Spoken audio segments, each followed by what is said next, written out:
this. And they got the cash to do it. I mean, look at the top tax rate for the rich. Wow! Yes, yeah, Whoa! checking Yes! It was, wait, is that Yes! 90%? What? First thing to mention, very, very few people pay these tax rates. Like, it is, like, literally, like, under, like, 400 people in most of these years, like, actually paid any amount of tax in this bracket. Again, like, the thing he cites for this, right? So the CEOs make 400 times the average employee or whatever.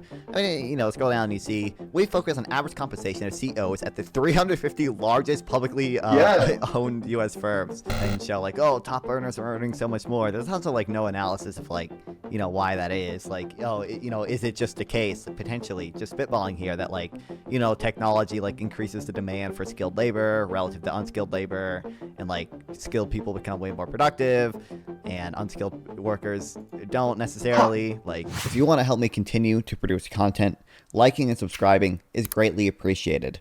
Also, make sure to check out my Discord server, linked down below, where you can also find my Twitch, my Kick, and my Twitter. I'm going to put myself in the shoes of a middle income earner in all of these decades to answer a very important question about the United States. Is the average American better off today than they were all these decades ago?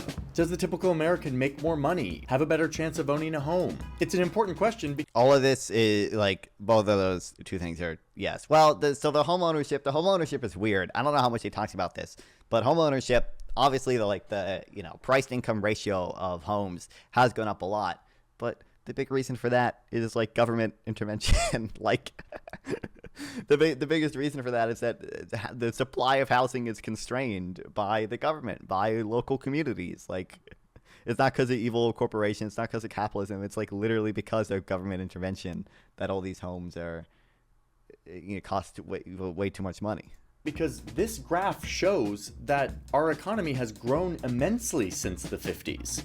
I mean, we've got the largest economic pie on Earth. And even when you account for inflation and the fact that our population has grown, you still see immense growth. I mean, look at this. We've added tons of prosperity in this country that theoretically every person is entitled to some part of. Or, as some economists put it, has our country produced shared prosperity? When I think about how well the economy delivers, I think now we got, like, this girl, I think, just shadow wrote this video. Because I don't even know, like, literally every chart, like I said, that Johnny Harris brings up is just like straight, like, EPI. how well it delivers EPI, for no cat tricks, yeah. the people, for the workers and their families. How well are they receiving that prosperity? I'm going to show you how all of this economic prosperity we've created has been shared or not shared.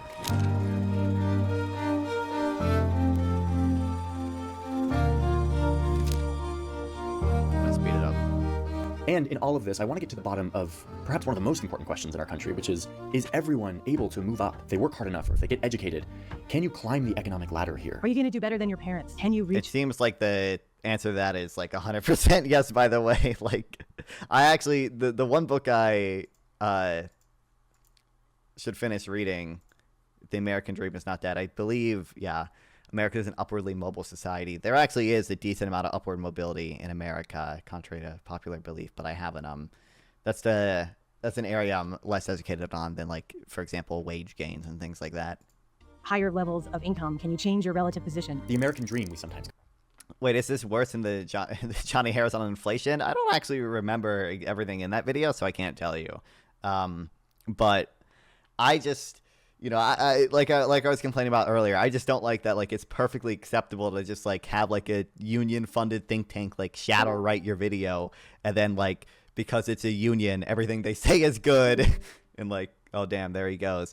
Everything they say is good, and, like, Saez and Zuckman and all these, like, crazy, dumb assumptions must be valid. What's up? What's up? Not much. We just are getting into the Let's go. ultimate slop video. It is. It really is. Let me guess. Let me preempt all of it. Inequality, and then CPI, and ignoring, like, non-monetary compensation, and relative poverty measures. Maybe. I don't know. I saw your screenshot. I don't know if it was the official yeah. poverty measure is absolute, so I don't know. Yeah, I don't actually. Well, the thing is, I can't actually tell what poverty measure he's using. I have not watched this full video yet, but I've skimmed through it and like looked at a lot of the graphs, and I don't know what poverty measure he's using. It's not in his sources document, but like, regardless of what measure he's using, like there are better measures out there. I don't know.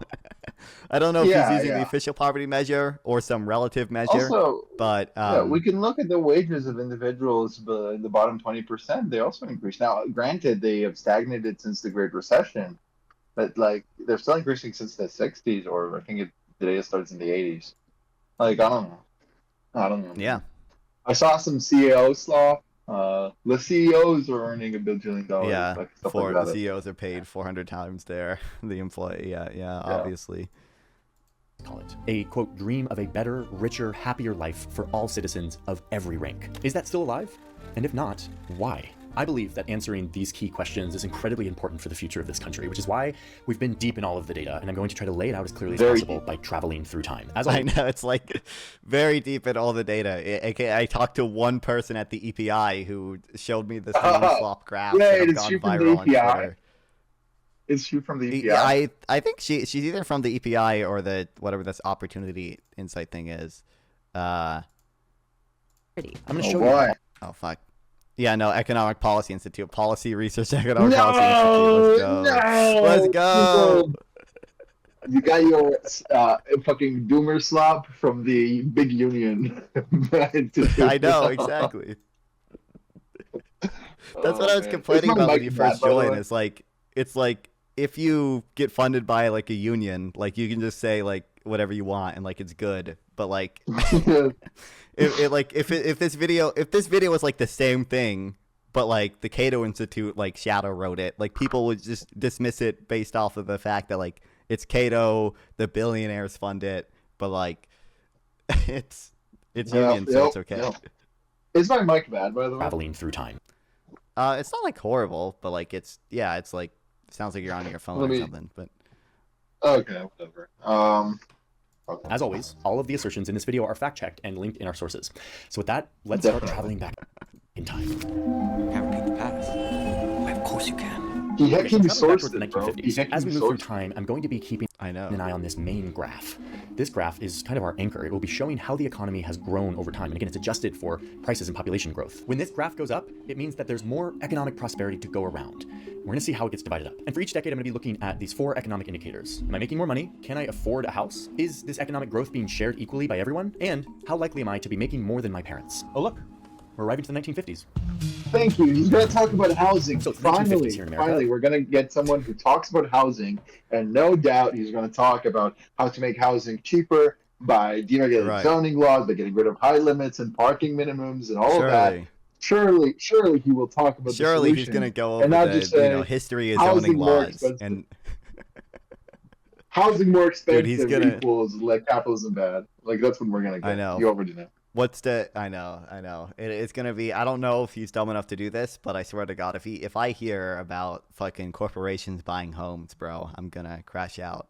True, they're buying the homes, man. They should not. I've had a convo with someone yesterday where it's like, corporations should not buy any homes and not even cars. It's like, bro, what are you doing? Bro. And I, the middle income earner, have just returned from fighting in the most devastating war of human history. But we Americans came out on top, and our economy is booming. Wait. You already watched this, right? No, I've skimmed through the video, but I've... Okay. Are we going to get infinite marginal tax rates in the 60s or something? Are we going to get that meme? No, no, that's in here. Don't worry, he's leading up to that. Yeah. Yes. Thank you. Okay. From making weapons to now making valuable stuff that we're shipping around the world. Our country is getting rich. I am making manufacturing. So my income right now is $4,400. Yeah, don't worry, we get that too. We get the factories are going overseas at some point, which I can't wait for that one. Does he adjust manufacturing for inflation, income for inflation in the figure on the top left? The top left? I think so. Yeah. $100. In today's money, no. Okay, Oh, he's okay. about to say in today's money. It's more like And $41,000. When you also, adjust again, everything he's for gonna modern use dollars. CPI throughout the video, which is worse know. than PCE. You should use PCE. Just a preemptive. Everyone watching, Johnny, I know you're watching this. You should have used PCE, not CPI. CPI sucks. Okay, keep playing. Real. And it's annoying that like he uses like CPI without like explaining it at all, or without even telling people like, hey, there are different measures to inflation, and like economists disagree on like what measure is the best, and like if I use a different measure, then I you know, we don't see the same effects. Like he's not going to explain that at all. Yeah. He's just going to be like, this is CPI is the only valid, like, is like kill me dog. In this case, $23. Prices are higher these days, so our money's more valuable to make it all make sense. Hey, wait, pause. I'm not going to do that every single time, like talk about the inflation. I'm just going to say everything from now on in modern dollars. It'll allow us to compare a lot easier between the decades. Okay, with that, let's get all the magic going again. Okay. Pretty cool, right? Let's meet my family. So my wife doesn't work. Only a third of women did back then. And really, she doesn't need to. My factory job supports the whole family. And look, I own that home. I paid $84,000 for this thing, again, in modern dollars. That's actually not that much more than my yearly salary. This is considered very affordable. And a major reason why is because the government is helping me pay for a lot of this. And they've got the cash to do it. I mean, look at the top tax rate for the rich. Yes! Let's go! Yes, so Let's true. go! Yes! Wait, don't forget, we had infinity unions as well. Economy. That's why we had the That's high tax true. rates. And they've got the cash to do it. I mean, look at the top. So I mean, you know, one, obviously, like, people paint like a way rosier picture of the 1950s or whatever. She doesn't need to. Like, oh, my factory job can buy a home and support my whole family. Well, like, one, homes were just like a lot smaller back then, right? Like, you know, we should obviously be taking quality into account. Like, there are so many more families that have bigger homes and like own multiple cars now. And, you know, obviously with technology, it's like we just have way better stuff. And also, like, you know, if you look at actual median income, like he hasn't quite brought this up yet, but like actual median income has been on the rise. Yeah, and again, to be clear, he's gonna play this weird game where it's like, oh, I'm gonna talk about everything in today's money, but like, okay, you're only looking at housing and a bunch of other like big stuff, which is a lot of government intervention there. But right, like CPI already, half of it is housing. Half of CPI, I think you can look at the breakdown. I think something like half of CPI is housing. And so why not just look at real wages, where half of it is housing and half of it is other very important stuff? You can use CPI. I prefer PCE, which I think is a third or a quarter housing. But again, whatever. You know, owner's equivalent rent, all this garbage, nonsense, whatever. But it's still like you can just look at real wages and divide by the price index, or like nominal divided by the price index. I'm gonna say it's actually even worse.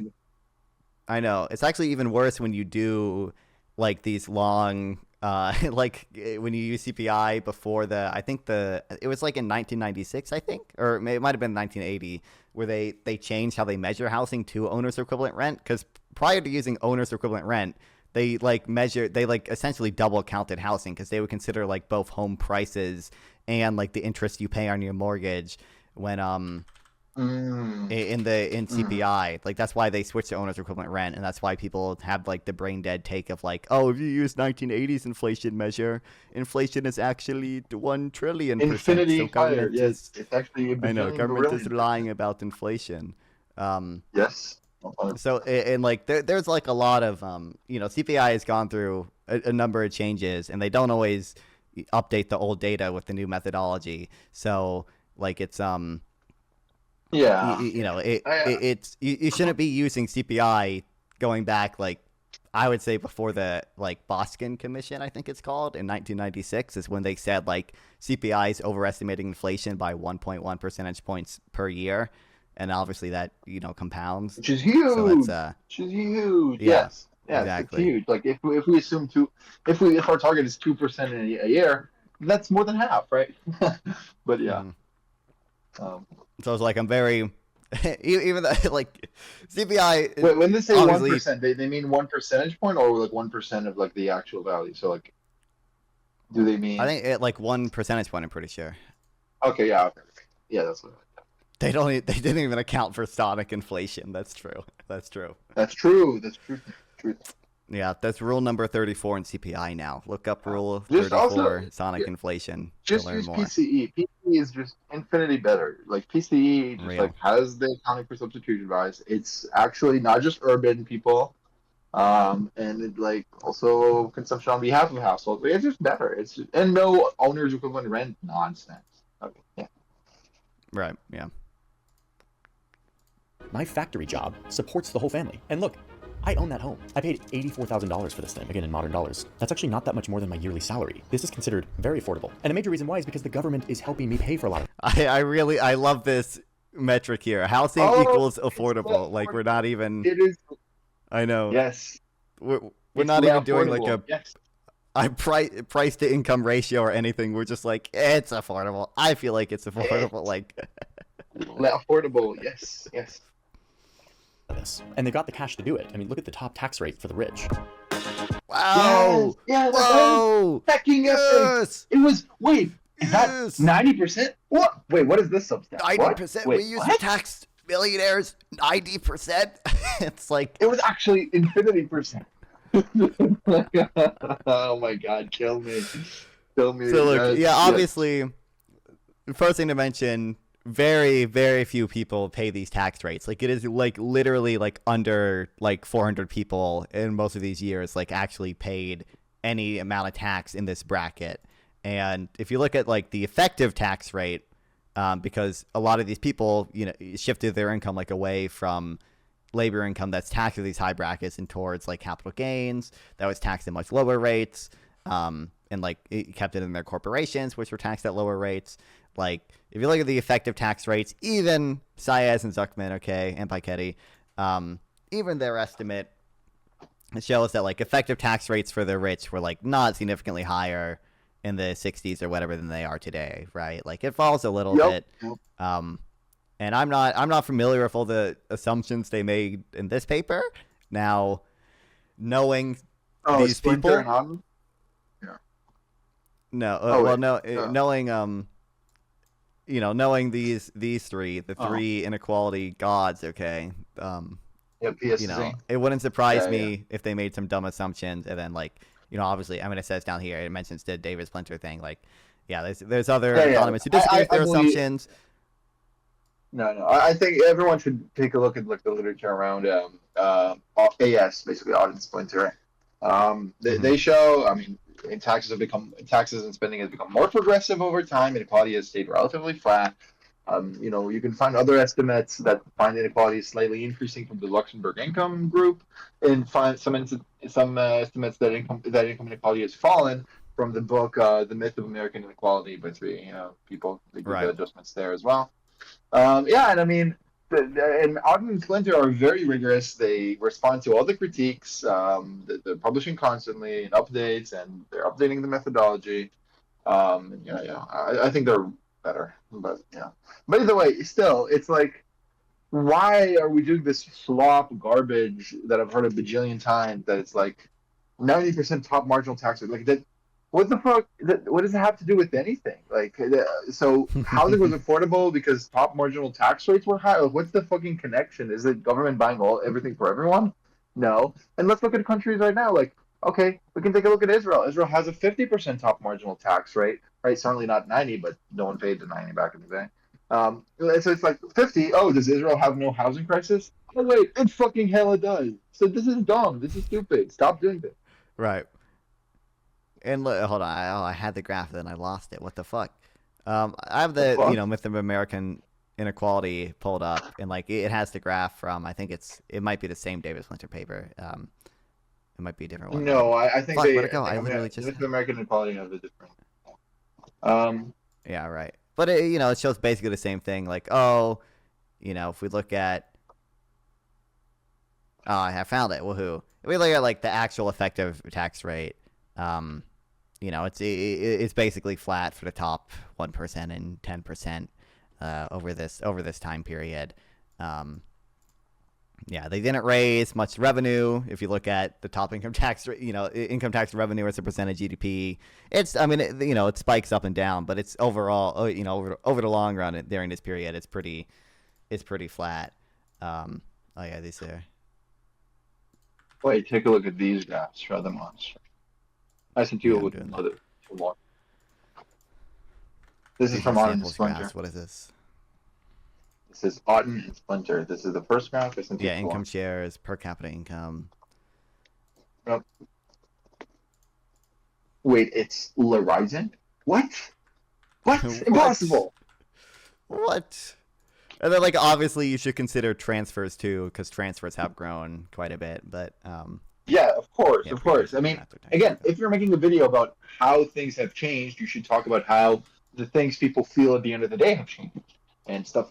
Part of the stuff people feel at the end of the day is what people get from the government.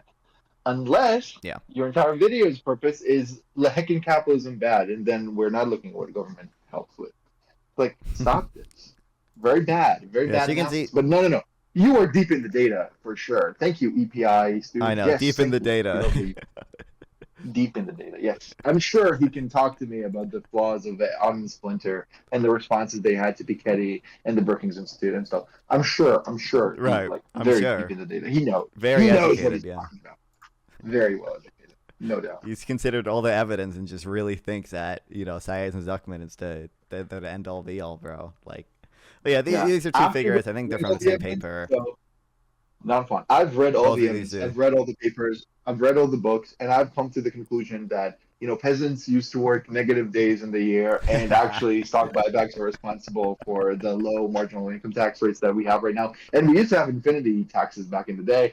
And also, as you know, a bajillion % of Americans are paycheck to paycheck, and we have 120% of Americans are in poverty. And in fact, things have not changed, Nonfon. Back in the 1960s, we had 25% of people in the bottom quartile of people. Can you think about this? This is insane. And we still have that today. We have not fixed that. They still have This the is so same. bad. Still It's have so the same bad. pot of 25.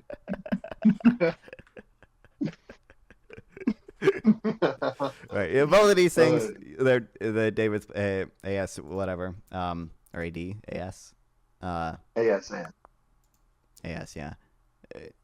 Both showing taxes have gotten more progressive over time.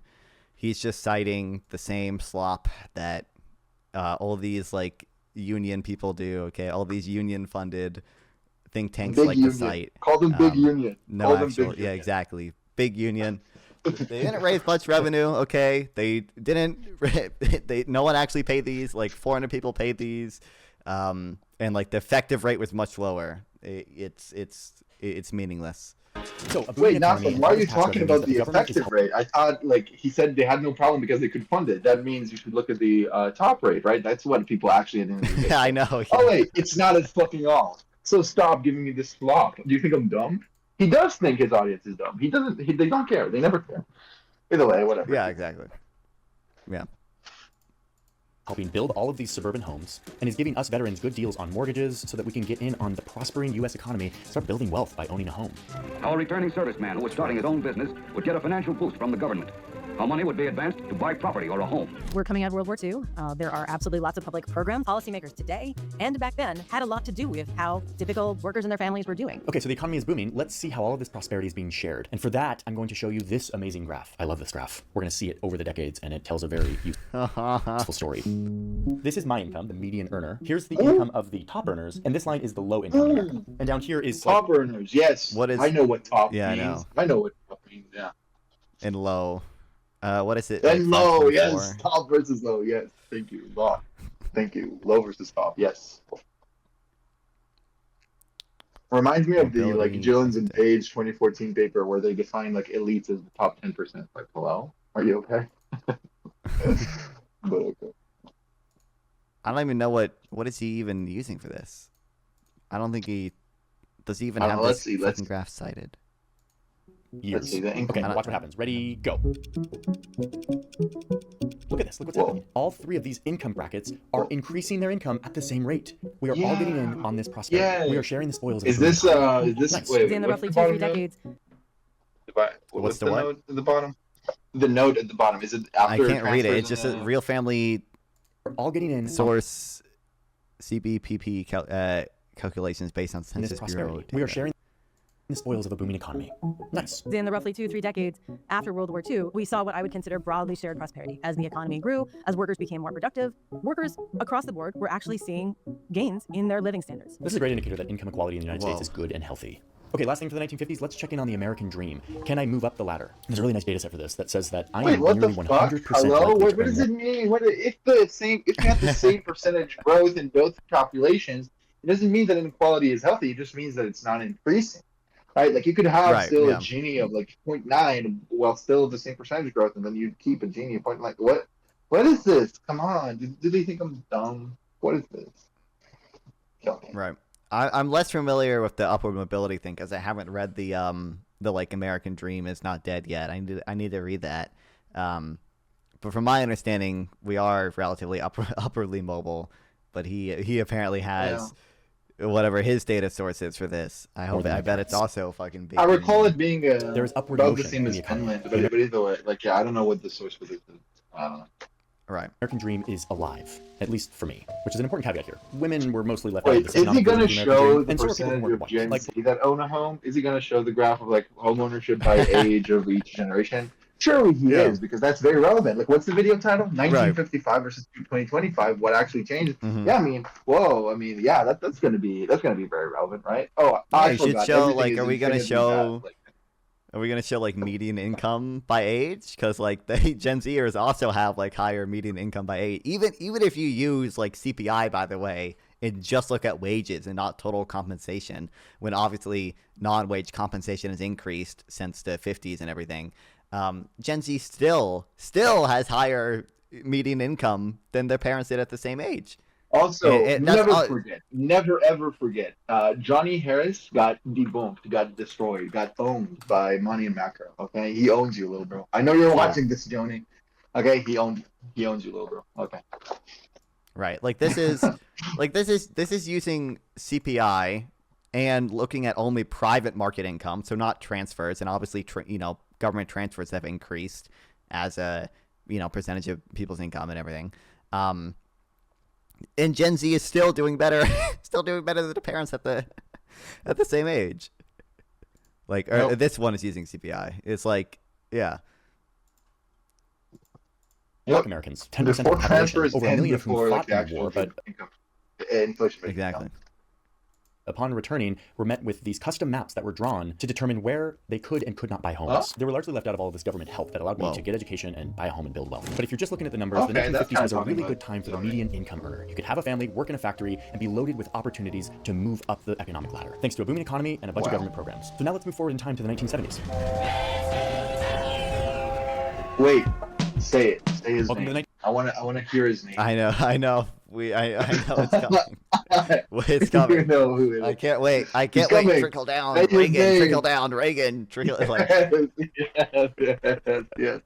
Say his 70s, name. a lot has changed. The economy is producing a lot more prosperity to go around, as you can see by this graph, and we'll see how that's all being distributed in a second. But first, let's check in on my pay. I'm still working in a factory. I now earn about $66,000. That's an improvement from the 50s. Or should I say we? Like millions of other women, my wife has entered the workforce. They still only earn 60% of what men do, but look, they're breaking into the workforce. Nearly half of all women are going to be working by the end of the decade. Partly as a push for freedom and economic autonomy, but partly as a necessity. It's becoming harder for a family to be supported by a single earner. The result is that our income is better off than it was in the 50s.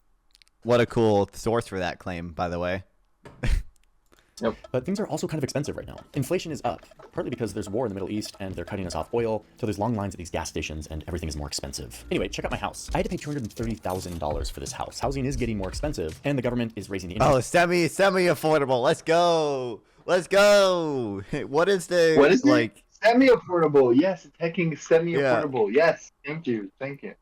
Why don't we just like have like the price to income ratio? And like again, there's like there's no analysis of what is actually driving housing prices. Like it very much like could be potentially, Johnny Harris, just a thought here, like government regulation in the form of zoning laws, like that could potentially maybe be a big driver of housing costs. It's like To be fair, he is just talking about not the causes. He's just talking about the general thing, like the general changes. Well, sure. But still, like it's like saying, oh, let's look at the Jewish population over time. Oh, it just gets cut by half at like around the 1940s. Whatever.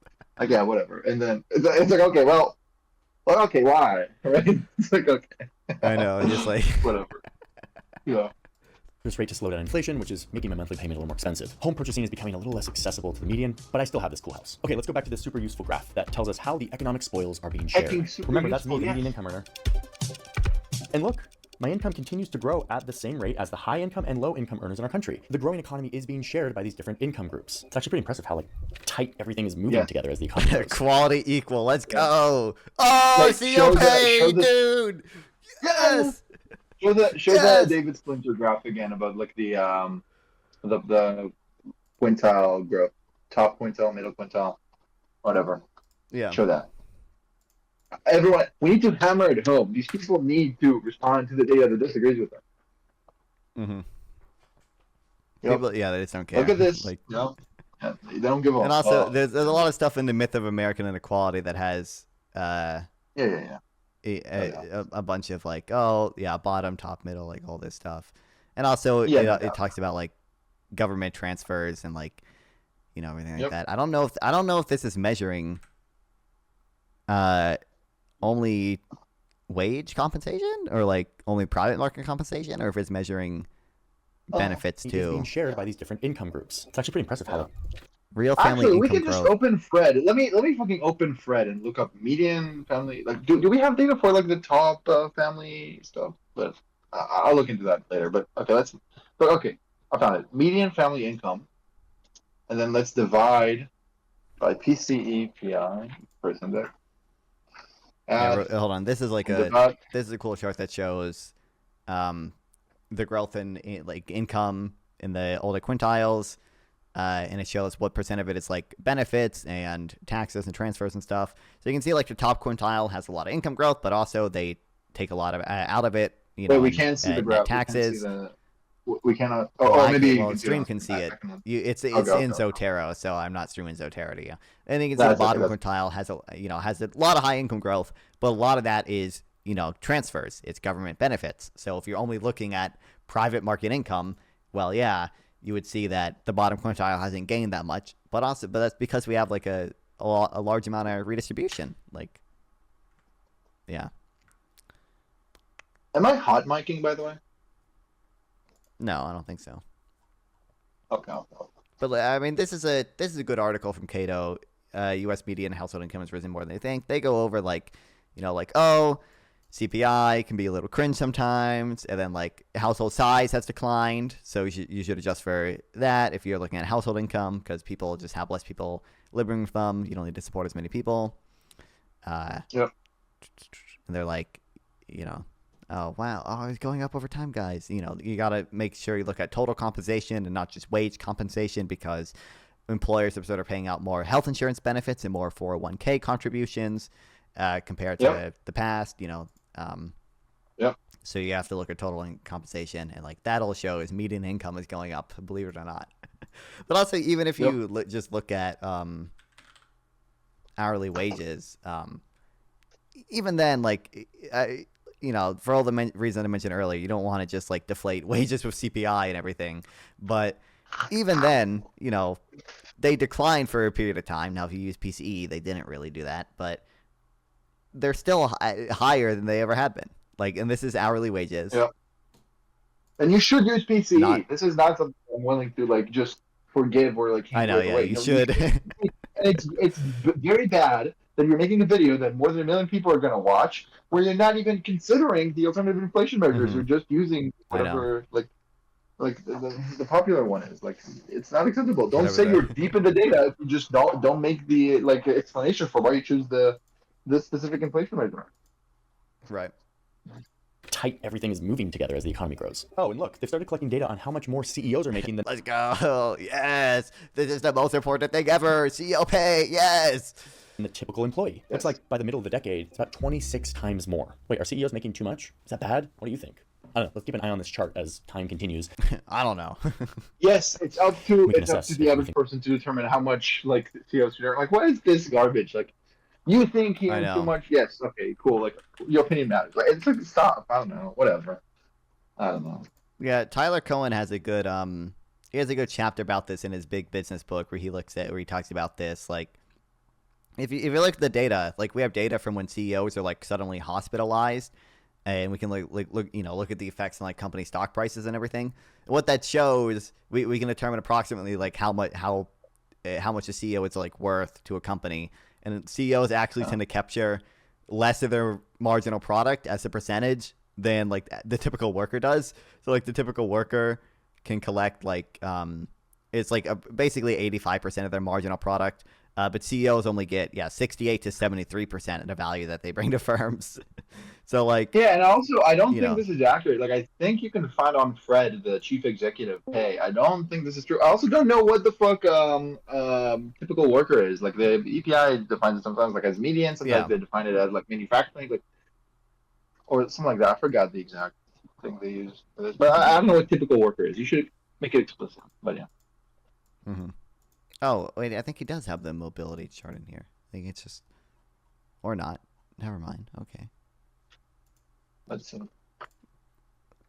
But yeah, like notice it. There's no like He's basically also just arbitrarily deciding like when he thinks like CEO pay is too much. Like is 200 times CEO pay, too much compared to the average worker.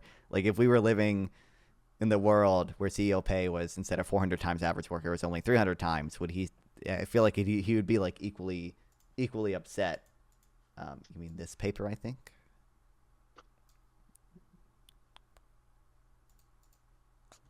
How long is this paper? Goddamn. What paper? Capitalism in the 21st century. Oh, there hamsters go. Okay, goddamn. Very sad. What exactly in this paper? Bob Marley sent it. I don't know. I think this is a paper that you were talking about. This article asks whether top pass-through profit mostly reflects human capital, defined as inalienable factors embodied in business owners rather than financial capital, blah, blah, blah, blah, blah. I think this is unfair. Okay, but what about the American dream? How easy it is to make more than your parents? Well, if I'm an adult in the 1970s, it means I was born in the 1950s, which according to this data set means I'm 80% likely to earn more than my parents. I mean, pretty good. The American dream. Again, I really don't know what data he's citing for this. I don't think it's in his source document. I don't know why this one isn't in the source document, but like, I mean, I think if you look at the data in the American Dream is not dead, but populism could kill it, which I haven't quite read it yet. I think it shows basically the opposite.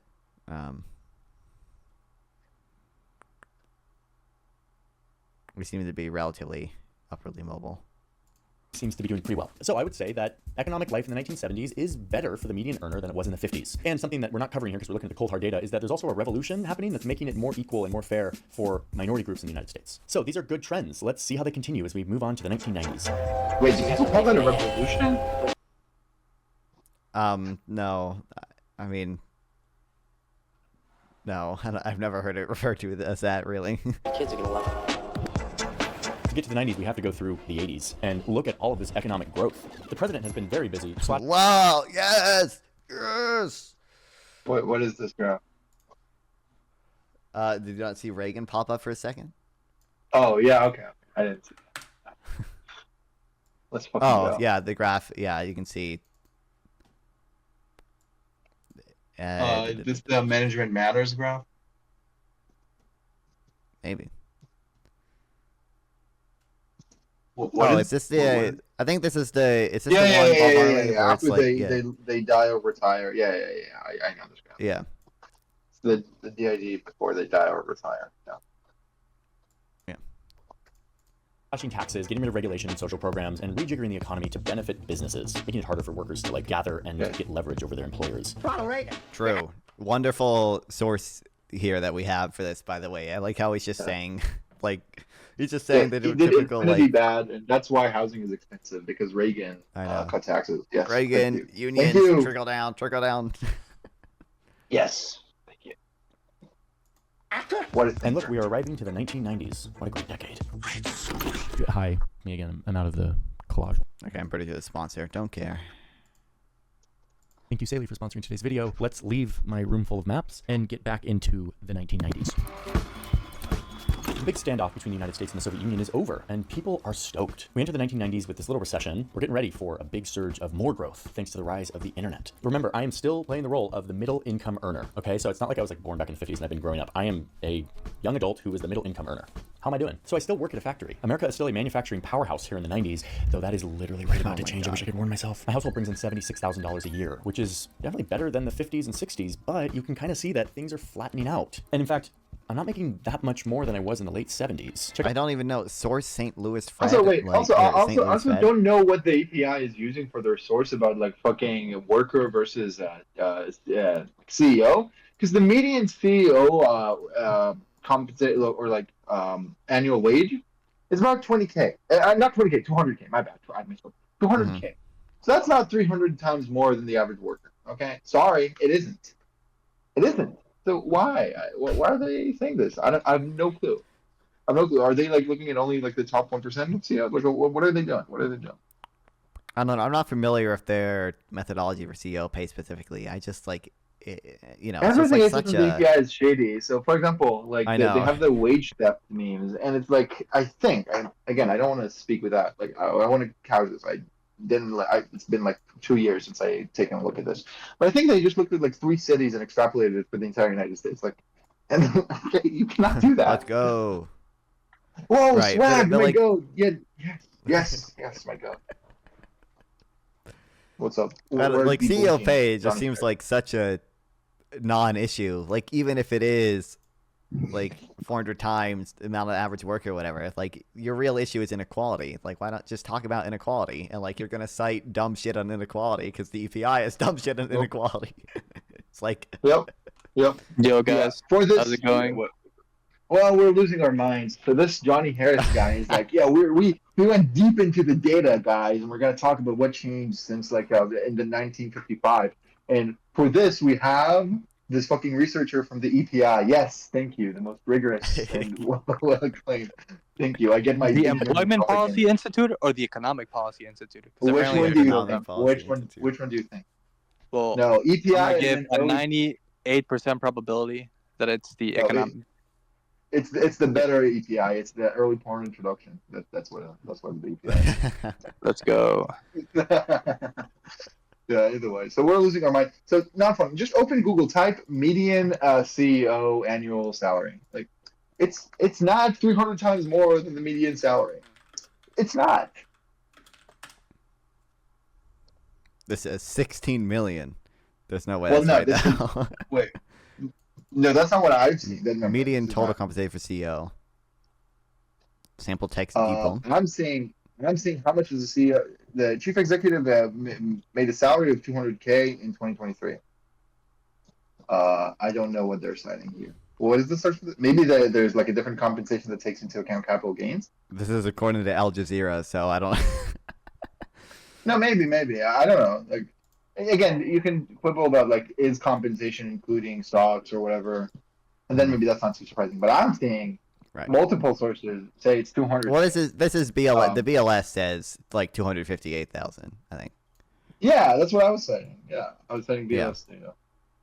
It could be that they're not accounting for capital gains, like they're paid in stocks, and maybe that's not accounted as salary. It could be. I don't fully know. But it's just like, why are we not getting into any of these details? Like, are we just sacrificing all of it for like attention? There's also been, he hasn't quite gone over it yet. I'm assuming he's about to show the graph of like the top earners versus low earners, whatever that means, and show like, oh, top earners are earning so much more. There's also like no analysis of like, why that is. Like, is it just a case, like, potentially just spitballing here, that like, technology like increases the demand for skilled labor relative to unskilled labor, and like skilled people become way more productive and unskilled workers don't necessarily, like, Wait, so you think productivity tracks with wages? Very, very innocent. Innocent baby. I have something to tell you. Okay.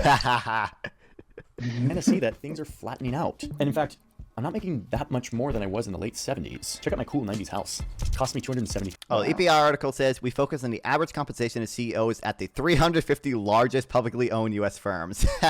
Okay, yeah, okay, that's what I thought. Yeah, that's yeah, what it's like, yeah. $3,000. That's almost 4 times our yearly income. Way more expensive than in the 50s. Housing is getting a little less affordable. Okay, the economy's doing well. Less How are we affordable. sharing all of this economic prosperity? Remember, we started back in the 50s, and we saw how the high income, the low income, and me, the middle income, we all saw similar growth in our income gains. We all got in on economic growth equally. That continued through the 70s. But wait, look what happens right here.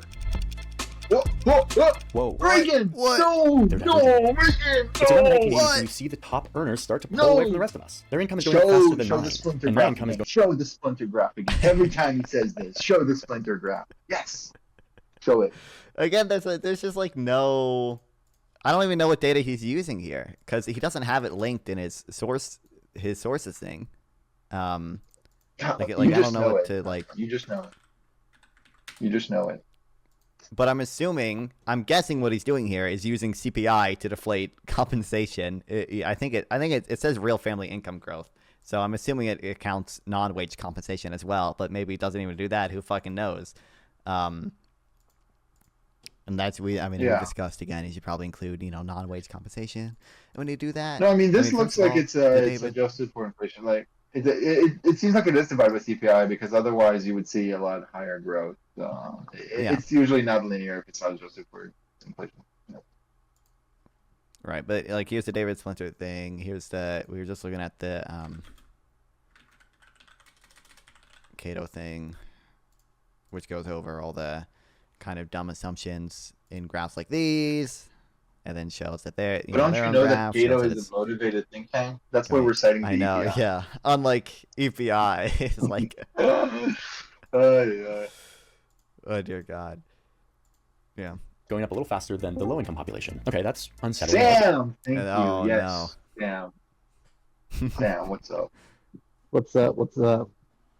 We're Yo, man, getting it's my go. the slop. We're getting the slop. No, Sam is here to defend the EPI. He's going to defend them. I He's know, gonna Sam's side with gonna- the union.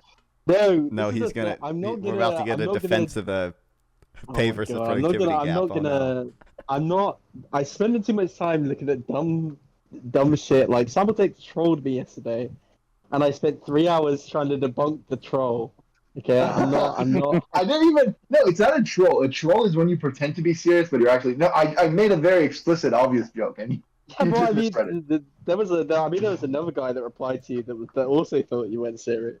That also thought you Okay, were that's serious. their fault as well. That's their fault as well. Yeah, I didn't redo it. I just need to be. I need to be less sidetracked. Like I saw Nonfon's Sai Zuckman debunked today, or like when he cited the Graham, the myth of American inequality book, and I was like, okay, do I need to go over it? Do I need to read the like 96-page appendix that like Piketty, Sai Zuckman have to like this study which they get this from, where they justify all the assumptions?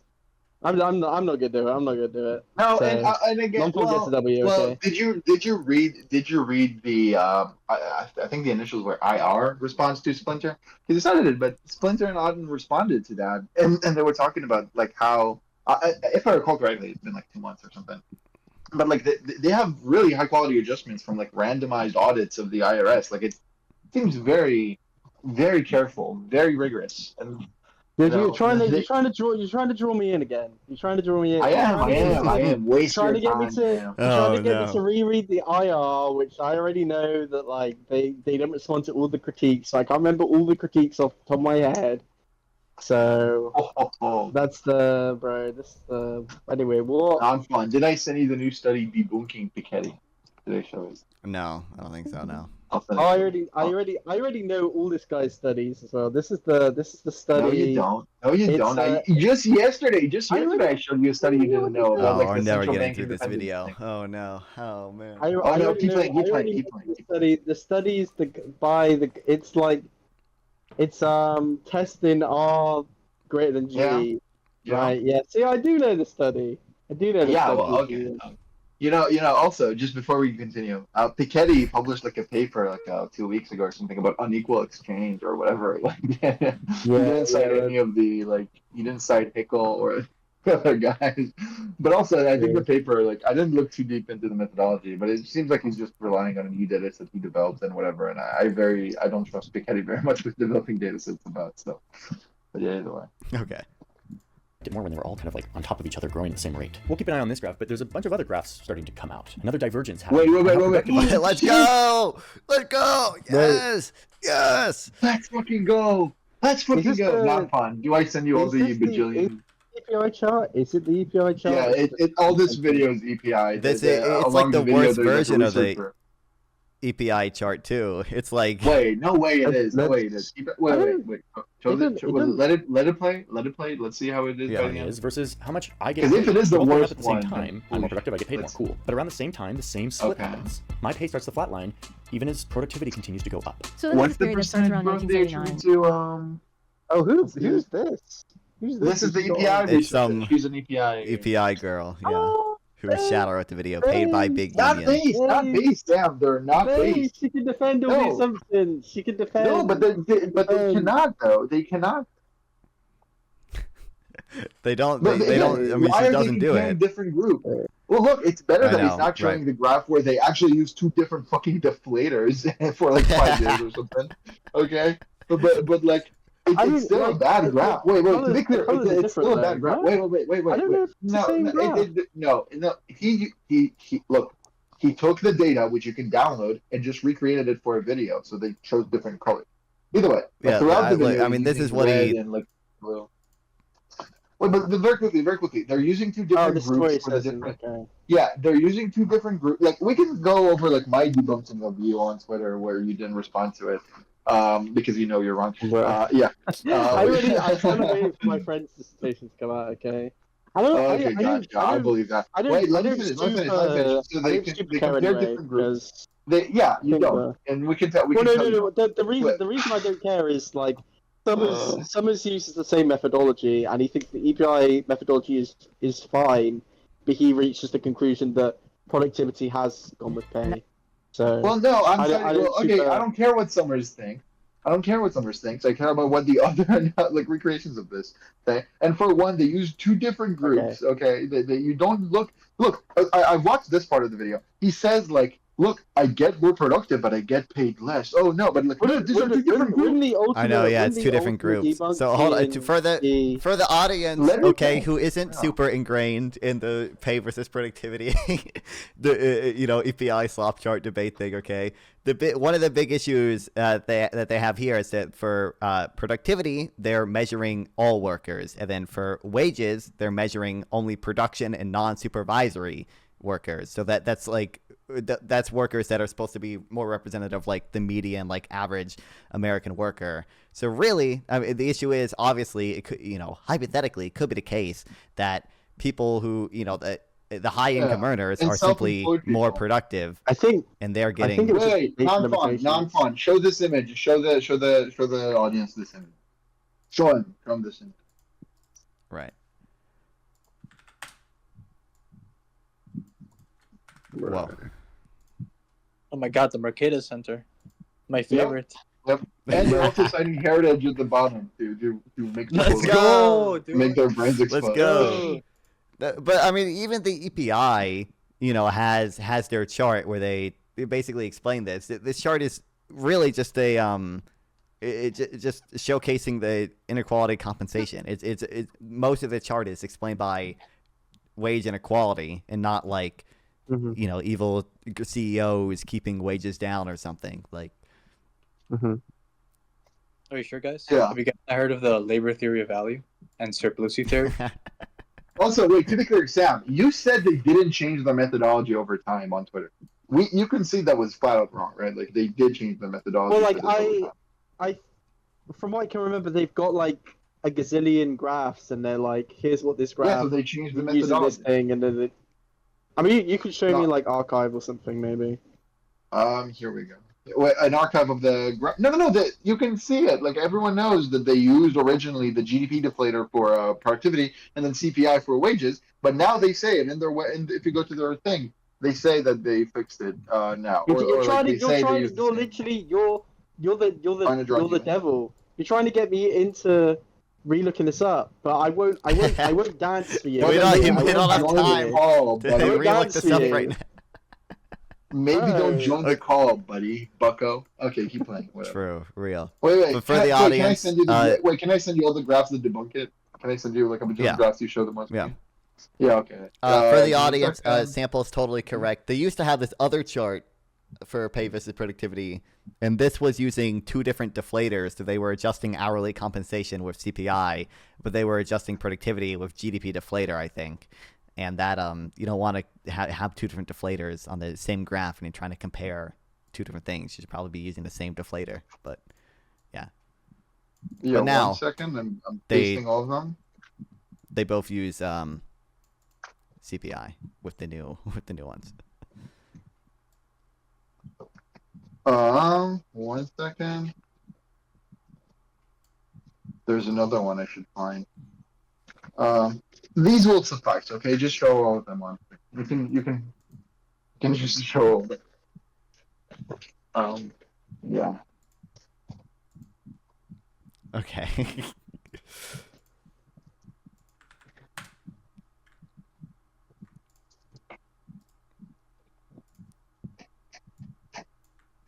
Well, isn't this just... Are these all like the same data? Just compiled with different people? Or No. these- It's different. It's different. Right. But these are all, yeah, showing the same thing when you look at real based true data. Like, You're that does not actually really being exist. correct. Yeah, Yep. and then oh yeah, that's right. It doesn't even the non-supervisory and production employees or whatever doesn't include self-employed people.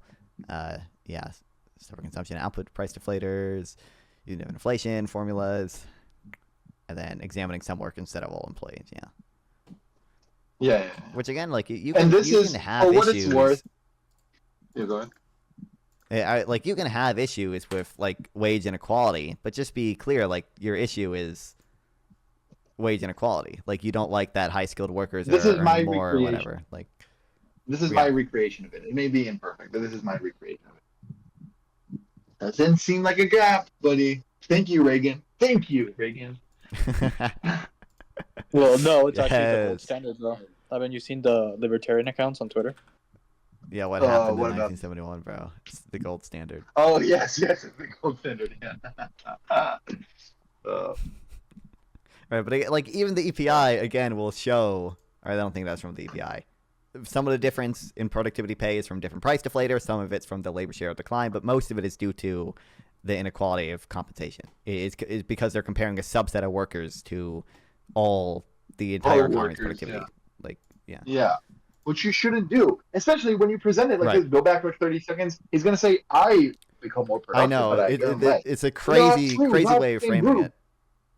Not the same happens. group. Much I get paid. They're both going up at the same time. I'm more productive, I get paid more. Cool. But around the same time, the same split happens. My pay starts to flatline, Yeah, dude. even as productivity continues to go up. So then So it's like, yeah, Fucking I get lie. paid. I'm the Fucking median. lie. I know. Dude, this guy is like Joe Francis, and we're like Phil Magnus, just trying to correct That's him right. over and That's over right. again. True. He's gonna call us a key hacker a bajillion times. That's true. Francis the goat. Francis the goat. Magnus. Francis is not the guy. Magnus Magnus has been destroyed cool. him. Magnus has been fine recently, but Magnus destroyed Francis. Francis has not been okay. Francis has repeatedly deleted stuff when he's been like corrected. He is fucking called him Magnus a key hacker. Magnus is literally like an outright. Magnus is an outright liar. That's the thing. What did he lie about? Magnus What did he is lie like- about? Whoa.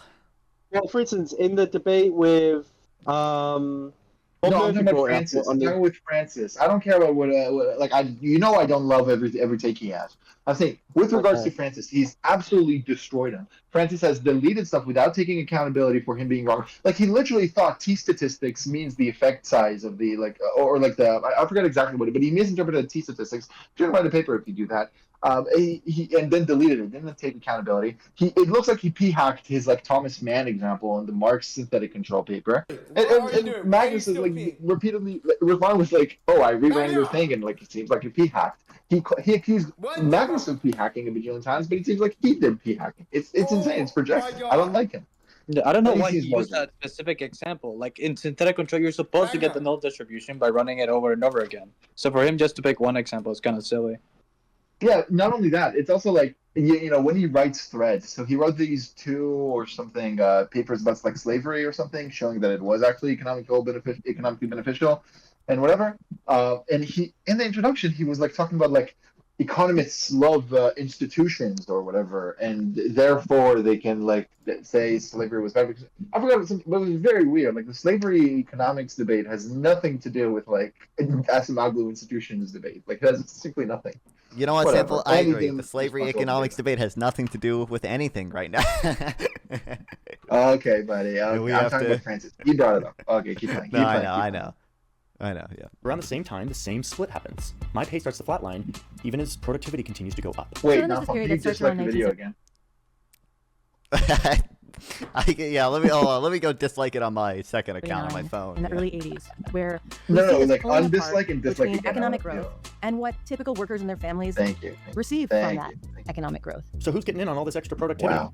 This growth that's happening in our economy, if not me. Whoa. Well, let's check in on those CEOs. So remember back in the 70s, CEOs were And then, Oh, oh boy. 5 times more than the typical worker. That seems like a lot. Let's see what happens here. Oh my god, look at this. Oh, Whoa, what? Big jump. Yes, thank you. What? Like, we talked about it a little The bit earlier, Reagan but the thing he cites for this, right? So the CEOs make 400 times the average employee or whatever. I mean, you know, scroll down and you see we focus on average compensation of CEOs at the 350 largest publicly owned U.S. firms. So it's like you're only looking at the highest paid CEOs, right? You're looking at the top like 350 CEOs and comparing them to all workers. There are plenty of CEOs who make a lot less than that, which is why I think we said earlier the median from the BLS actually shows it's like 258,000. Yeah, and that's why if you is the look at like median. if you look at the median CEO compensation relative to the median worker compensation, it's pretty stable over time. I can show it again. Here, give me a second. Yeah. Keep playing. I'll make the graph on Fred. Right. And then again, CEOs seem to capture less of their marginal product than the typical worker does. okay, whoa, by the end of the 90s, CEOs are making almost 400 times the typical worker. And I thought 20 times was a lot. Those at the top CEOs, yes, are the receiving much CEOs, larger all the shares CEOs, there are of only that growing 300 economy of them. than those at the middle Yes. or at the bottom of the wage distribution. So that pulling apart, that increasing economic inequality is apparent no matter how you look at it. That pie is going increasingly True. No to matter the how you very look top. at it. no No matter how matter. you look at it, which is just the 300 CEOs. This is so fucking She's deep in dishonored. the data, bro. Deep in the data, bro. Oh my god. Kill me. This is so inexcusable. I don't appreciate this at all. Yeah. Right. Here, Nonfon, check this graph out. Okay, check this graph out. This is actually the median CEO composition, not only of the top one CEO or whatever the fuck. Okay, and tell me if this graph is increasing or decreasing. I know it's hard. You need to be deep in the data to tell, but tell me if this graph. I Is don't know. increasing Yeah, or I'm not deep in the data. It's hard to. It's actually decreasing. You see, in the beginning it was 2.53, and now it's 2.52. Whoa. Decrease. Let's go. Let's go. Yes. Right. Oh my god. So fucking boring. You just slop. It's like garbage. Whatever. Isn't inequality often seen as a byproduct of rapid economic growth? Could this be a good thing for our economy? Yes, people are getting really rich really fast, but it's because they're innovating and making our economy more productive. And plus, everything I've shown you is Well, finally, at last, we're gonna do at least some explanation here. Whoa. before taxes, guys. So Okay. the rich pay a lot of taxes. Okay, so let's see what happens to the income of the rich Oh, dear people God. after taxes. Here we go. Oh, okay. Well, There's not even what? a What is source this? for this. What is this? Not even a label, not a source. What taxes, the guys. fuck? I know, The rich what pay a the lot of fuck? taxes. Okay, so let's see what happens to the income of the rich people after taxes. Here we go. Oh, Show It's like the after splinter tax. graph. Show the I splinter know. graph. Hold on. Yeah, show 15, it. 17. Show it. Also, wait, is this Rich log tax dot. plotted? I don't know.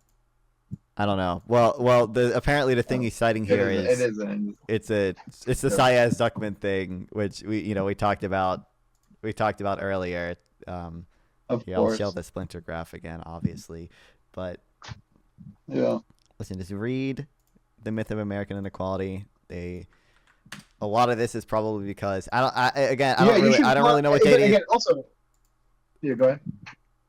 I don't really know what data he's using here again, but a lot of a lot of it is probably because they like aren't including benefits for the for people, and obviously the bottom 50% of people receive a lot of government benefits in the U.S., but they are probably including like the unrealized gains of people. And again, you should never plot incomes, not like why are you plotting incomes, not log? Like why are you doing this? Like why? Either show percentage growth or something, but like why are you not doing a log thing? Otherwise, of course, it's gonna be like looking like a fucking hecking disparity because they're not showing the log. It's so fucking boring. Again, show the splinter graph. Show it again. We need to see. We need to hammer it home. These people cannot keep getting away with lies. It's lying. Right. Whatever. On my screen, I'm showing my Zotero thing. Like you can see, this is the log. bottom quintile. Yeah, the bottom quintile here. It has a lot of income that's net transfers, and then the top quintile here, you can see they are, obviously net taxpayers, and and we showed the, papers earlier also showing like, hey, it looks like the federal tax system has actually gotten more progressive over time, or certainly not really gotten more regressive, even from Syez and Tuckman's own thing. Yeah. How do I view my highlights in Zotero? Isn't there a button to look at everything I've highlighted? Oh boy. Either way, keep playing. Fucking liar. Oh, okay. Well, still lying. The taxes didn't do that much. There's something going on here. The rich are getting really rich really fast. I mean, what these lines all show is that 1980 was kind of this inflection. Yeah, hold on. This is you guys. Yes, it's fucking Reagan, bro. It's hacking Reagan. Reagan did all of it. Yes. Yeah. Wait, is this data even inconsistent with what we just showed? Because this data could be true, but it's just highlighting that rich people are rich. Right? Well, no, it's also he's saying like, look, the top 0.01%, their income growth is like so much faster, but he's not showing it as a log. So of course, like people who earn much less are gonna get like you're not gonna see their increase in the graph because like they're not getting an increase of 100K in a year or something, whatever the fuck. But it's about the same percentage growth, which is what why you should plot it in log, and then that's what you see when you look at the Auden and Splinter graph. But they don't care. He doesn't care. It's flop. It's all garbage. It's all fucking Reagan, bro. Reagan made these people. We should not have elected Reagan so we didn't get Reagan derangement syndrome. Because it was the amnesty. It was the amnesty. He caused it. True. Point in our economy, where the top earners kind of started to get in on most of the prosperity. And yes, there are economists who argue that inequality isn't bad for an economy. It actually spurs growth and investment into the economy. Oh my god, I thought he was going to say that inequality is actually not increasing. I know, yeah, real quick, like, if we just go to, like, real-time inequality, then let's look at, like, where's the, I don't love this website, but okay. What? You don't love? I thought you liked this one. Hold on. Where's the, I think it's neat, but, like, they don't include all the data. Like, they don't have the Auden and Splinter stuff and whatever. Yeah, what do we want to do? Like, share total income, post-tax income, and, like, it shows, I mean, this is not really increasing that much or anything when you look at post-tax income. And again, the Myth of American Inequality has a lot of charts, too, that show basically the same thing. Yeah. No, but okay. Yeah. So playback. He's not talking about the people who dispute that inequality has increased. He's saying some people say inequality is good. Okay, let's see. Yeah. Our economy, where the top earners kind of started to get in on most of the prosperity. And yes, there are economists who argue that inequality isn't bad for an economy. Equality unequal. It actually spurs growth and investment into the economy, and eventually that raises all boats. It trickles down. And advocates for this way of thinking say that we trickle down, trickle down, yes, let's go. Trickle down, trickle down, it's the trickle down. Oh my god. The trickle. Say the trickle. What's up, Russell? Shouldn't focus on inequality, but instead on poverty reduction. Okay, poverty reduction. And I don't know what data he's using here, by the way. What are you doing? Poverty plummeted after World War II, but you can see that at this time, like 1980, when inequality starts to get really bad, poverty basically stays the same, goes up for a big series of years. So this is concerning, and this is the only thing that's wrong. This is the only thing that's gone wrong. This is shot. It's a study you have of the Great Society. There's like a great assessing the Great Society paper. Yeah, by Fox. And it argues that poverty, this is a study that Praxman could not cope with for the life of him. But he was, I know. I should cite it at him. But yeah, no. So to be clear, this is very likely using something similar, if not exactly, the official poverty measure, which does not take into account it only to market income. It doesn't take into account after tax income and after transfers. So this is already ignoring a big thing, right? America became more redistributive, so you should look at after redistribution. If you're going to talk about what people feel at the end of the day, you should talk about what the government has given to them. And that's already dishonest. And the second thing is, again, we can look at the wage increases of the median person, or like the bottom 20% or whatever. We can look, it increased. So like what exactly like is the claim? Like we know median incomes and like bottom incomes or whatever are rising since 1955. Like, are you serious? Like, oh my god, I don't know. Yeah, I know, and it's annoying. He doesn't even cite. The source is just U.S. Census Bureau, but like the U.S. Census Bureau, I think has different measures of poverty. Like I think they track both official and supplemental poverty. And supplemental poverty does show is kind of Sorry, go ahead. It does show a decline, right? Yeah, but I think the supplemental one uses a different threshold over time. So I think the official poverty measure looks at like a minimal diet or something in the 60s or whatever. And they kept the same standard, which is okay. But like I think the supplemental one changes the standard over time, so it's kind of relative in that way. Whatever. Either way, we can look just at like the wages of the bottom 20% of wage earners, and like we can look at the median wage and whatever, and adjust it for inflation, and we see no, it increases. So like, what are you talking about? It trickles down, bro.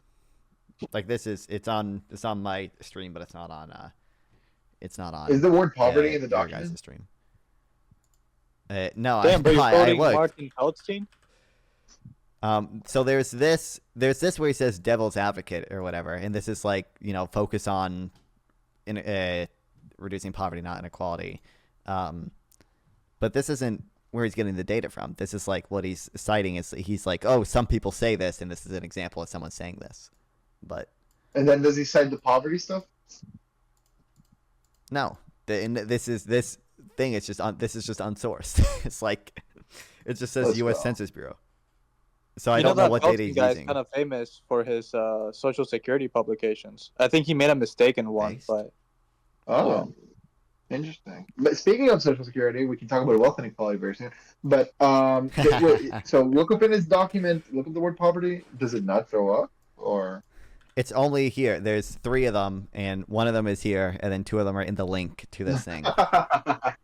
Oh my god, bro! That's so real, Russell. I hate unsourced things too. I might say something stupid here, so watch out, guys. But couldn't you argue that the optimal level of inequality is actually like way higher than it is today, considering that innovators don't get like all of their product, so there might be positive externalities in regards to innovation. Yeah, I don't even care too much about inequality. The evidence that inequality causes all these bad things is it's pretty bad. It's all over the place. And it is. I need some more time. Hold on. Okay, we don't have time to go into that right now. It's not true. It's not true. But the inequality crime thing is literally it's almost proven fact at this point, bro. Like, it's almost proven fact. What do you? Okay, okay. We don't have enough time. We don't have time to go into that right now. No. I know. I'm just saying. No. I'm saying on this thing he's showing in the graph, nothing related to what Sam has said, because again we gotta get through the video. This graph debunks Johnny Harris. This is actually published, and they mention Johnny Harris in this study. Just pull it up real quick. They mention revisiting the income inequality crime puzzle. Well, I was gonna say Johnny Harris, he hasn't even said that inequality. I already know all of the studies that he's gonna cite before he cites. Wait, read the highlights. Just very quickly. He said it's proven fact. I just want to see if they say that. An examination of inequality crime is conducted through an analysis incorporating harsh Sam. Yeah, keep. Like 1,300 estimates derived from 43 studies, income inequality has a small, if non-existent, effect on crime. Ooh, destroyed. Some limited evidence of positive publication bias is found. Inequality metrics, which are sensitive to changes in both the middle and upper segments of the income distribution, exhibit higher coefficients, and the omission of relevant variables such as deterrence in income introduces a notable bias. Yep. Oh, thank you. Proven fact, Sam. Proven fact, by the way. True. Okay, keep playing the video. Johnny Harris doesn't even real quick.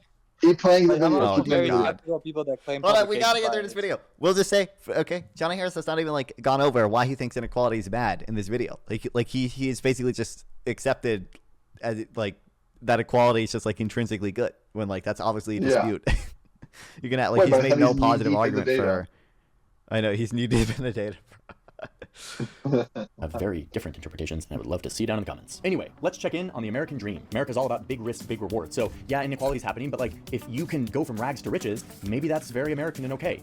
If I was born in the 1970s, I'm now an adult in the 1990s, and the data says that 59% of us born to the middle income will out-earn our parents. So that means that 40% of my peers here in the middle income will earn the same or less than their parents, even as we are seeing all of this economic growth. I mean, you can see this trend here. Do you have data on upward mobility, Swag? Oh no, not now. God damn it. I need to read this chapter of the American Dream is Not Dead. But I'm not. I think Kaplan has a book on it, essays on labor economics. One thing that I do remember is that, for example, if you're an immigrant that comes here and your parents haven't even graduated high school, like you have a higher chance of getting higher education attainment compared to native borns. And the reason why I think that's true is probably because people that are born in another country are poor because of different reasons, which I thought is kind of interesting. But that's another topic. Right. The American dream of being able to move up the ladder is becoming less and less a reality for a bigger and bigger portion of the population. Okay, so that was a big change from all the trends. Let's see what happens next. People assume that time is a strict progression of cause to effect, but actually it's more like a big ball of wibbly-wobbly, timey-wimey stuff. Okay, we're moving into the new millennium. America's fighting a couple of wars. The economy's actually doing pretty well until Hey, the bankers got a little wait. loosey-goosey for a couple of years, That's making it fine. seem Check this What? out. Check this out. Just check it out. Has intergenerational progress stalled income growth over 5 generations of America? I feel like I've seen this before. Okay. We find that each of the past 4 generations of Americans was better off than the previous one using post-tax, post-transfer income measures constructed annually from 1963 to 2022 based on the current population survey, annual social and economic supplement. That's another thing, by the way, which this graph, the graph he was showing for the, likelihood to earn more than your parents is like unsourced too. So I don't know if it's looking at only private market income or not. Because obviously, if like for the bottom 20% of Americans, a lot of their income is increasingly transfer payments. So I don't know if he's just not counting that or amounts of money and crashing the entire world economy. But okay, I'm gonna have to move go, on. The guys. biggest Take recession care. of our Love time. you guys. We're arriving Bye bye. Have fun. see ya. to the 2010s. This Yeah, is a someone world that pull ice most of us are familiar with. Let's see how the median income earner fares. I don't work in a factory anymore. All of those jobs have dried up and been shipped to Asia. So I now work as a middle manager at an insurance company. Aw. Let's go. What's the hold on? Is that all he says on it? Or no, And he's my got- household income is $81,000 a year, which is, wait a minute, same as 1997, but wait, during this same 13-year Oh my god. period from 1997 to 2010, the economy grew by this much. I mean, that line's going up. The economy's Okay, hold on, real quick. I don't even think he. Show I don't know my if he graph. ever. Show my PC graph. Show my PC. I know, but I don't know if he goes into this at all. But like saying like, oh, all the manufacturing jobs have been shipped to Asia or whatever. It's like that's doesn't really seem to be the case. I mean, he cites this showing stop this obsession with manufacturing. Why do we I have know. this garbage obsession with manufacturing? Holy shit. If one, I don't know why he's obsessing over manufacturing when like service jobs pay basically the same amount, if not more, and also like tend to have like better working conditions. But also, there's not a ton of good evidence that like all these jobs were offshore to Asia or whatever. A lot of it was just we got more productive, and like you just don't need as many people to do these manufacturing jobs anymore. A lot of it is automation. That's why I like this from I think it's from Free Trade Under Fire.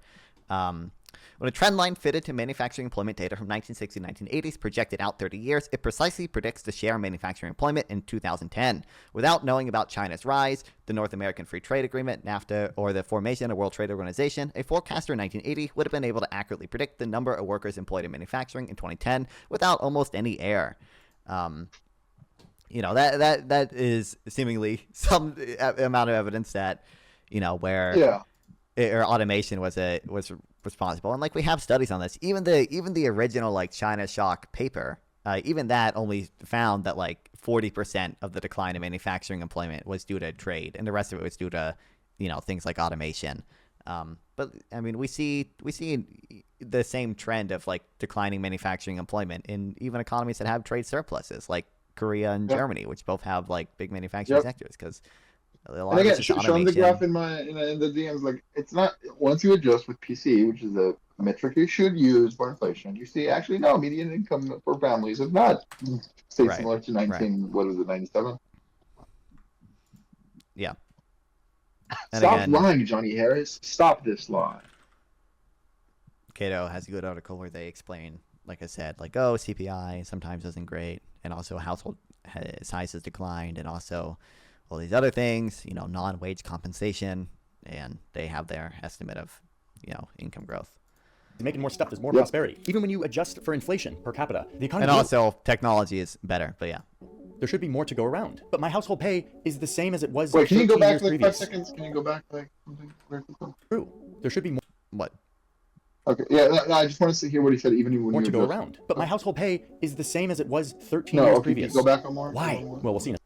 Oh my God. But wait, during this same 13-year period from 1997 to 2010, the economy grew by this much. I mean, that line's going up. The economy's making more stuff. There's more prosperity. Even when you adjust for inflation per capita, the economy grew. There should be more to go around. Did he say my household pay? Even when you adjust for inflation, quote unquote, per capita, as if per capita means adjusting for inflation? He didn't just say that. No, I think this is just showing real GDP per capita. I think he's just saying when you adjust for inflation and look at it per capita.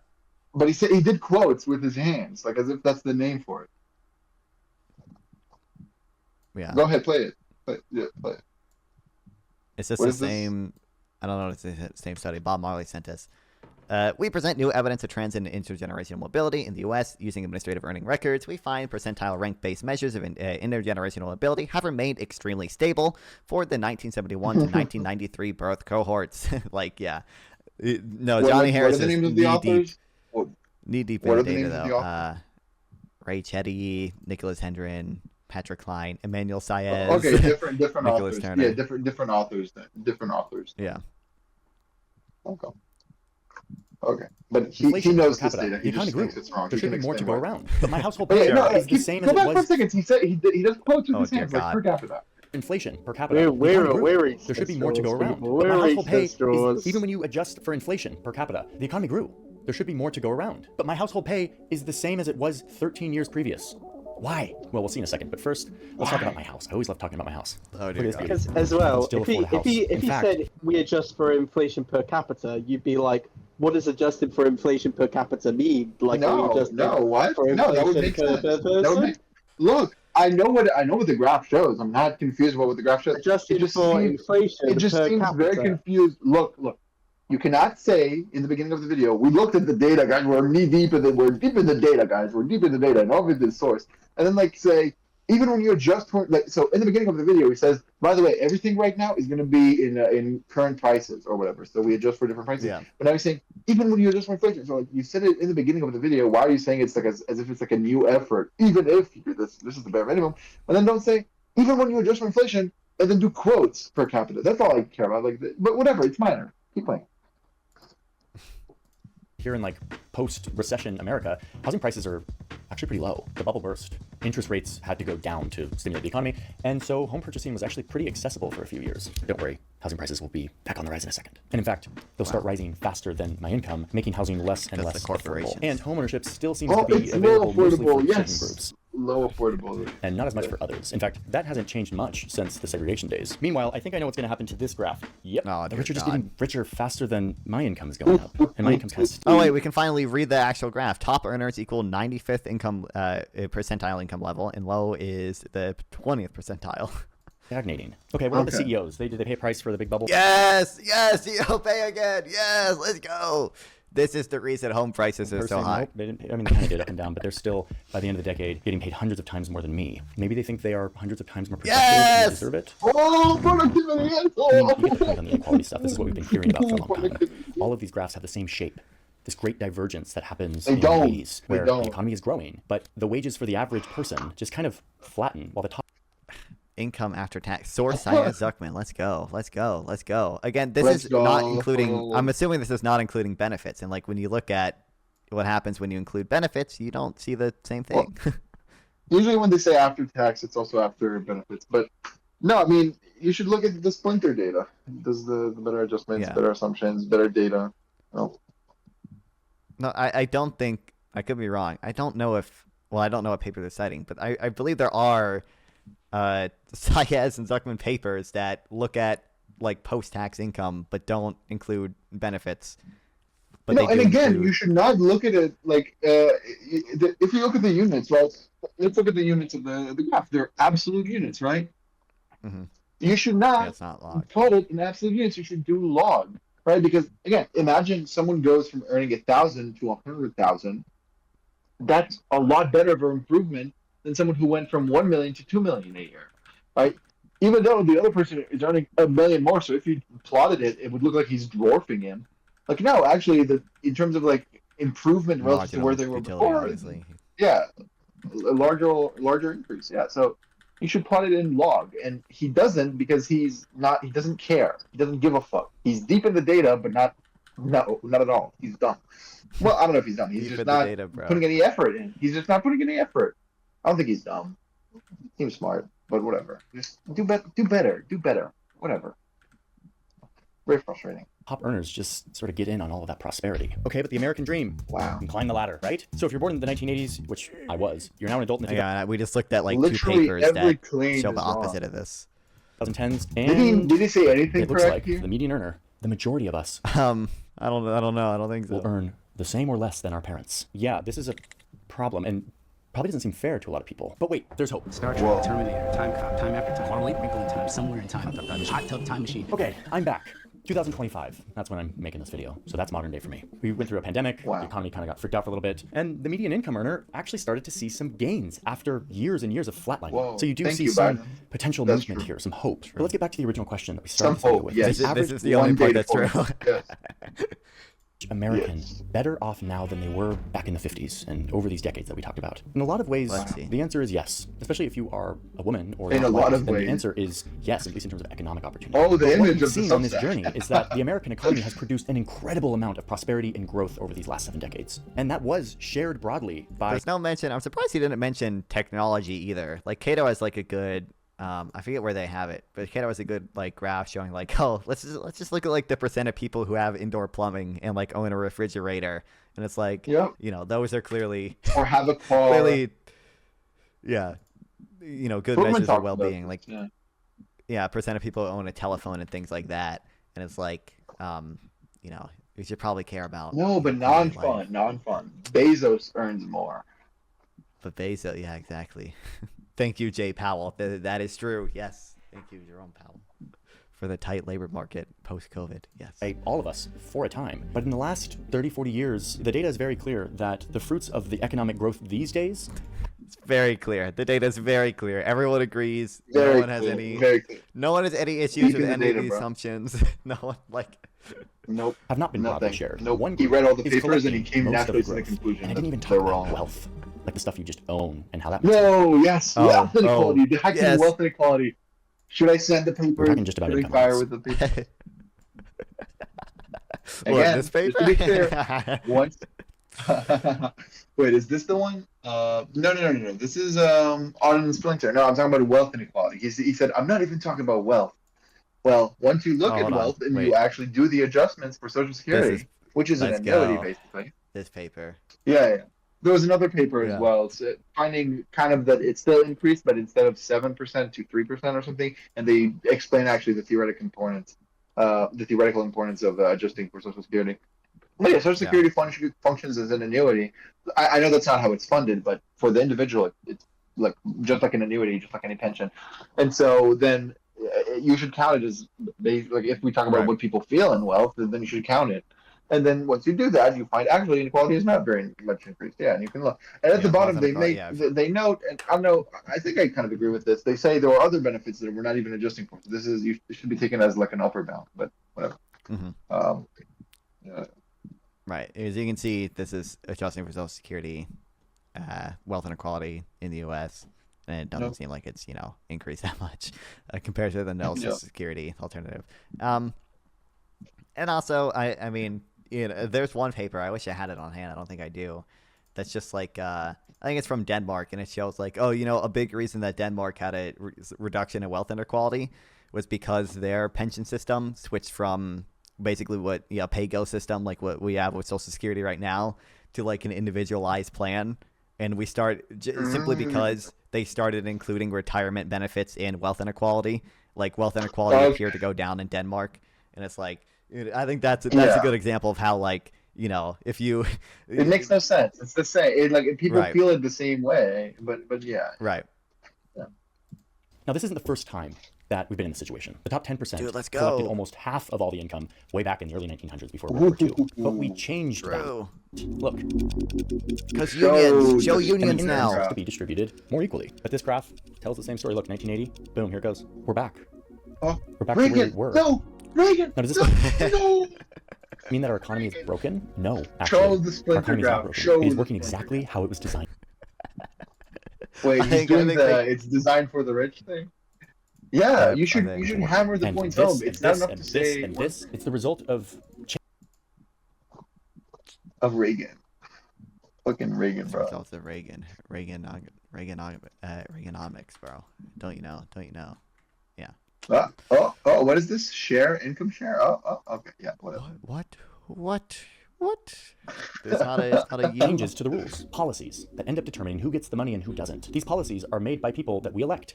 And if Name one, please. we don't think that this is fair, we have the power Reagan. to pressure them to design a system that is fair. Now, the medium income earner doesn't have nearly as much power these days. The top income earners and the corporations have really gotten their foot in the door for the people. And you earn $1, and then in the next year you earn 100K, and now I earn 2 million.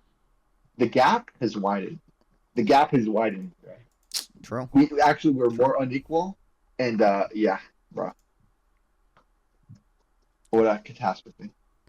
Very sad. Yeah. Basically, I have to be on a panel pretty soon, but obviously closing thoughts. Obviously, basically everything he said was wrong or misleading. True. He was not knee deep into data. There's no explanation of like of the assumptions that he made, using CPI and probably not including benefits and these things. Some of the things are not really properly sourced. Like I should at least know. Like he did have come on, Google. It is nice to have that he has a sources document. Like he does link quite a few things, but like I should at least know what measure of poverty he's using, right? Because there is a big difference between the official poverty measure or some type of relative poverty measure and like supplemental poverty measure and consumption poverty measures, because supplemental and consumption poverty measures both show that stuff going down. And there's no analysis of like wage inequality is increasing. Was like, well, why? It's like it makes sense that as technology there's a race between education and technology. Okay, like as technology gets better, there's higher demand for educated, skilled workers and less demand for unskilled workers, and that can cause wage inequality. Yeah, and it's like that's not always necessarily a bad thing. He did kind of mention that with like one thing, but then he just was like, oh, but poverty hasn't gone down actually. But it's like not all the rise in inequality is driven by the top 350 CEOs or whatever. A lot of the increase in inequality is just between like people who have college degrees and go work for like investment banks but aren't like CEOs or anything, and people who like don't get college degrees and go work for some manufacturing company or whatever. And like there's also no analysis of like the world's ending. Yeah, I know. There was never any analysis of like why has manufacturing gone down? Is it trade? Is it automation? Why have home prices increased? Is it because of zoning laws and government regulation, or is it because of evil billionaires or corporations or anything? But yeah. And also, it's very annoying because like it's not the causal inference here is the worst part, because it's just like, oh, picking Reagan. Look, it's the same time as picking Reagan, bro. That means it's because of Reagan. We don't compare to other countries. We don't do anything that no, it's just fucking Reagan, bro. It's Reagan. Mm-hmm. And look, these two graphs, they move in the same direction, therefore it's caused. Like it's so boring. Exactly. I might make a like more video essay style response to that video at some point. I definitely need to read more into the upward mobility claims, but yeah, I gotta go be on a panel. So You should. Okay, every gonna time. end- Okay, so just do something like this. Every time, if you do a response video, which would be fun, that'd be great. If you do a response video, then like every time he mentions like something that because he shows the same graphs over and over again, right? right. So Yeah. just It show the shows- same graphs that debunk them. If there are many, show them again. And just do like a Vine boom sound effect, so like boom, boom, and then at the end it's like 5 minutes, like boom, boom, boom, boom, boom. So it's just like Be, like, so boring, unwatchable. because it is. No, I mean, whatever, just meme on him, whatever. No, Sam, I should. no. Okay, go to your panel, but Yeah, well, I gotta be in a panel. So I'll see you. Yeah, I'm gonna end the short stream now because I don't have it set up for the panel or whatever. fun times. I'll see ya. Okay, bye. Bye bye. If you want to chat with me live, sub here or go to Nonfon420 on Twitch or Kick via the links below. Once again, please like and sub to help with the algorithm, and consider sending a donation through YouTube Super Thanks to directly support me, and I'll make sure to reply to any question you ask. See you guys next time.